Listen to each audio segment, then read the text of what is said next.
وزیر اعظم شہباز شریف 4 ملکی دورہ مکمل کرنے کے بعد تاجکستان سے وطن واپس آ گئے ہیں۔ وہ ترکی، ایران، آذربائیجان اور تاجکستان کے اہم دورے پر تھے، جس کا اختتام دوشنبے میں ہوا۔ وزیر اعظم نے 2 روزہ قیام کے دوران تاجک صدر امام علی رحمان سے ملاقات کی، جس میں 2 طرفہ تعلقات، باہمی تعاون اور خطے میں امن و استحکام پر گفتگو ہوئی۔ وزیر اعظم نے تاجکستان کی جانب سے بھارت پاکستان کشیدگی کے دوران پاکستان کی حمایت پر اظہار تشکر کیا۔ شہباز شریف نے دوشنبے میں منعقدہ گلیشیئرز کے تحفظ سے متعلق عالمی کانفرنس میں بھی شرکت کی اور پاکستان کی ماحولیاتی پالیسی، موسمیاتی تبدیلیوں سے متاثرہ علاقوں اور گلیشیئرز کے تحفظ کے لیے حکومتی عزم پر روشنی ڈالی۔ اس موقع پر وفاقی وزیر اطلاعات و نشریات عطا اللہ تارڑ اور معاون خصوصی طارق فاطمی بھی وزیر اعظم کے ہمراہ تھے۔ صدر آصف علی زرداری نے کہا ہے کہ پاکستان کو اس وقت سیاسی استحکام اور قومی اتفاق رائے کی اشد ضرورت ہے۔ ملکی ترقی اور خوشحالی کے لیے جمہوری قوتوں کو مل کر چلنا ہوگا۔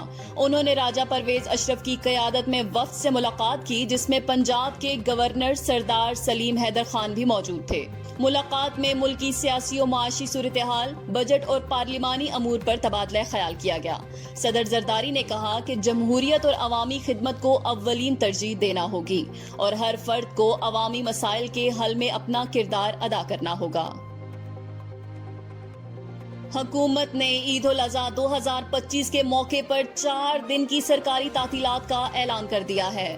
وزیر اعظم شہباز شریف نے 6 جون بروز جمعہ سے 9 جون بروز پیر تک عید کی تعطیلات کی منظوری دے دی ہے۔ ان 4 دنوں میں تمام سرکاری اور نجی دفاتر، بینکس اور تعلیمی ادارے بند رہیں گے۔ نوٹیفیکیشن جلد جاری کر دیا جائے گا۔ عوام نے فیصلے کو خوشائند قرار دیا ہے۔ وفاقی بجٹ میں تنخواہ دار طبقے کے لیے انکم ٹیکس میں کمی کی تجاویز سامنے آ گئی ہیں۔ 1 لاکھ ماہانہ آمدن پر ٹیکس 5% سے کم کر کے 2.5% اور دیگر سلیبز میں بھی 2.5% تک کمی کی تجاویز شامل ہیں۔ صنعتی شعبے کے خام مال پر 200 ارب کا ود ہولڈنگ ٹیکس ختم کرنے اور تعمیراتی سیکٹر کے لیے ریلیف دینے پر بھی غور جاری ہے۔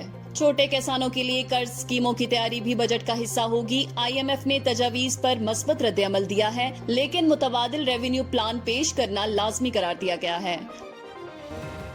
شمالی وزیرستان اور چترال میں دہشت گردوں کے خلاف پاک فوج کی کامیاب کارروائیاں۔ خیبر پختونخوا میں بھارت کی پراکسی دہشت گرد تنظیم فتنۃ الخوارج کے خلاف سیکیورٹی فورسز کی 2 الگ الگ کارروائیوں میں 7 دہشت گردوں کو جہنم واصل کر دیا گیا۔ شمالی وزیرستان کے علاقے شال میں چیک پوسٹ پر حملے کی کوشش کو پاک فوج کے جوانوں نے مؤثر انداز میں ناکام بنا دیا، جس میں 6 دہشت گرد مارے گئے۔ فائرنگ کے تبادلے میں پاک فوج کے 24 سالہ لیفٹیننٹ دانیال اسماعیل سمیت 4 اہلکار شہید ہوئے۔ ایک اور جھڑپ میں چترال کے مقام پر 1 دہشت گرد ہلاک کیا گیا۔ کلیئرنس آپریشنز جاری ہیں تاکہ باقی ماندہ دہشت گردوں کا صفایا کیا جا سکے۔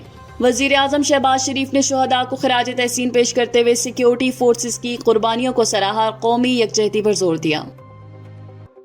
صدر و وزیر اعظم کا خیبر پختونخوا میں کامیاب آپریشن پر فورسز کو خراج تحسین۔ صدر مملکت آصف علی زرداری اور وزیر اعظم شہباز شریف نے خیبر پختونخوا میں دہشت گردوں کے خلاف سیکیورٹی فورسز کی کامیاب کارروائیوں پر انہیں زبردست خراج تحسین پیش کیا۔ صدر نے 7 خوارج کو انجام تک پہنچانے پر فورسز کی بہادری کو سراہا اور شمالی وزیرستان میں شہید ہونے والے 4 جوانوں کو خراج عقیدت پیش کیا۔ انہوں نے کہا کہ ملک سے دہشت گردی کے مکمل خاتمے تک ایسی کارروائیاں جاری رہیں گی۔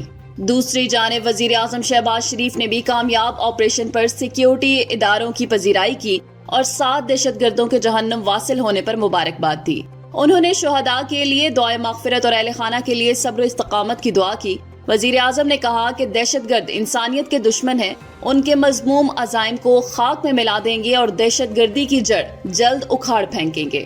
انہوں نے واضح کیا کہ پاکستان کے دشمن کبھی اپنے ناپاک ارادوں میں کامیاب نہیں ہو سکیں گے اور حکومت سیکیورٹی فورسز کے ساتھ مل کر مکمل امن کے قیام کے لیے پرعزم ہے۔ صدر مملکت آصف علی زرداری نے بچوں کی شادی کی ممانعت کے بل پر دستخط کر دیے، جس کے بعد یہ قانون باقاعدہ نافذ ہو گیا ہے۔ یہ بل قومی اسمبلی میں پاکستان پیپلز پارٹی کی رہنما شرمیلا فاروقی جبکہ سینٹ میں شیری رحمان کی جانب سے پیش کیا گیا تھا۔ نئے قانون کے تحت نکاح خواہ کو اس نکاح کی اجازت نہیں ہوگی جس میں دلہا یا دلہن کی عمر 18 سال سے کم ہو۔ اس قانون کی خلاف ورزی کرنے والے نکاح خواہ کو 1 سال قید اور 1 لاکھ روپے جرمانہ کیا جا سکتا ہے۔ قانون کے مطابق اگر 18 سال سے زائد عمر کا مرد کسی کم عمر لڑکی سے شادی کرے تو اسے 3 سال تک قید بامشقت کا سامنا کرنا پڑ سکتا ہے۔ مزید یہ کہ اگر والدین بچوں کی کم عمری میں شادی کرائیں یا اسے روکنے میں ناکام رہیں تو ان کے خلاف بھی سخت کارروائی ہوگی، جس میں 3 سال تک قید بامشقت اور جرمانہ شامل ہے۔ عدالت کو اگر علم ہو جائے کہ کسی کم عمر بچے یا بچی کی شادی کی جا رہی ہے تو اس شادی کو روکنے کے لیے حکم جاری کر سکتی ہے۔ قانون میں یہ بھی واضح کیا گیا ہے کہ اگر کوئی فرد عدالت کو اطلاع دیتا ہے تو اس کی شناخت کو مکمل تحفظ فراہم کیا جائے گا۔ وزیر خارجہ اسحاق ڈار نے ہانگ کانگ میں عالمی ثالثی تنظیم کے قیام کے لیے کنونشن پر پاکستان کی جانب سے دستخط کر دیے۔ دفتر خارجہ کے ترجمان کے مطابق یہ اقدام پاکستان کے عالمی سطح پر تنازعات کے پرامن حل کے عزم کا مظہر ہے۔ تقریب سے خطاب کرتے ہوئے وزیر خارجہ نے چین کے وژن کو سراہتے ہوئے کہا کہ پاکستان بین الاقوامی ثالثی اور بات چیت کو تنازعات کے حل کا مؤثر ذریعہ سمجھتا ہے۔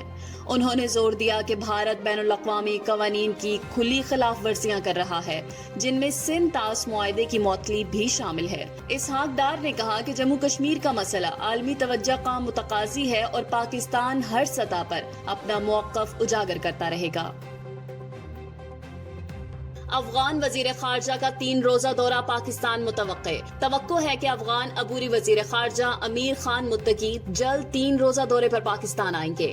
سفارتی ذرائع کے مطابق دورے کی تاریخ طے کرنے پر کام جاری ہے، جبکہ افغان فریق پہلے ہی دعوت قبول کر چکا ہے۔ یہ وزیر خارجہ امیر خان متقی کا 2 سال میں پہلا دورہ ہوگا، جس میں 2 طرفہ امور پر اہم بات چیت متوقع ہے۔ اپریل میں وزیر خارجہ اسحاق ڈار نے کابل کا دورہ کیا تھا، جو 3 سال میں کسی پاکستانی اعلیٰ عہدیدار کا پہلا دورہ تھا، جس سے دونوں ملکوں کے درمیان کشیدگی میں کمی آئی۔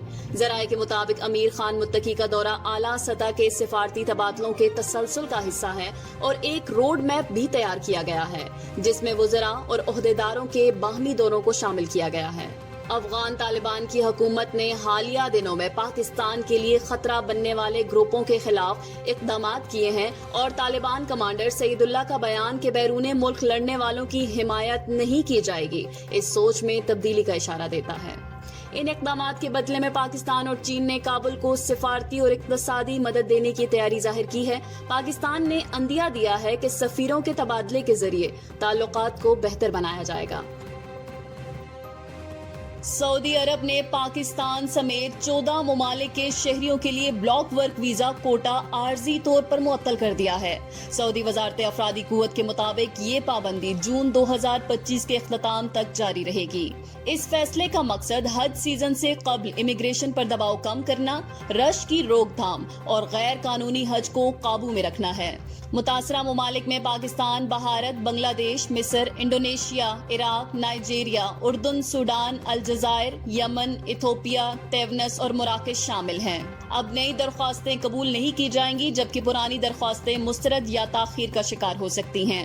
اس کے ساتھ ہی کئی ممالک کے لیے عمرہ، فیملی وزٹ، بزنس اور سیاحتی ویزے بھی وقتی طور پر معطل کر دیے گئے ہیں۔ اقوام متحدہ کے انسانی امداد کے ادارے کے سربراہ ٹام فلیچر نے کہا ہے کہ اسرائیل نے جان بوجھ کر غزہ کو قحط کی طرف دھکیلا ہے، جو جنگی جرم کے زمرے میں آتا ہے۔ برطانوی نشریاتی ادارے کو انٹرویو میں ٹام فلیچر نے کہا کہ دنیا کو غزہ میں امداد پہنچانے کی اپنی ذمہ داری نبھانی چاہیے۔ ان کا کہنا تھا کہ کسی علاقے کو جبری طور پر بھوکا رکھنا بین الاقوامی قوانین کی خلاف ورزی ہے اور یہ جنگی جرم تصور کیا جاتا ہے۔ انہوں نے بتایا کہ اسرائیل نے 3 ماہ بعد غزہ میں محدود امداد کی اجازت دی ہے، جس میں خوراک، طبی سامان، ایندھن اور عارضی پناہ کی اشیاء شامل ہیں۔ ٹام فلیچر نے اسرائیلی دعوے کو بھی مسترد کر دیا ہے کہ حماس امدادی سامان چوری کر رہی ہے۔ پنجاب میں حالیہ آندھی اور بارشوں کے باعث 3 افراد جاں بحق اور 25 زخمی ہو گئے ہیں۔ صوبائی ڈیزاسٹر مینجمنٹ اتھارٹی کی جانب سے جاری رپورٹ میں بتایا گیا ہے کہ میاں والی اور اٹک میں آسمانی بجلی گرنے سے 2 شہری جاں بحق ہوئے، جبکہ ملتان میں ایک بوسیدہ عمارت گرنے سے ایک شہری کی جان چلی گئی۔ رپورٹ کے مطابق گزشتہ 3 روز کے دوران تیز آندھی اور بارشوں نے مختلف علاقوں میں جانی و مالی نقصان پہنچایا۔ ترجمان پی ڈی ایم اے کا کہنا ہے کہ وزیر اعلیٰ پنجاب کی ہدایت پر متاثرہ شہریوں کے نقصانات کا ازالہ کیا جائے گا، جبکہ D G P D M A نے زخمیوں کو فوری اور بہترین طبی امداد فراہم کرنے کی بھی ہدایت کی ہے۔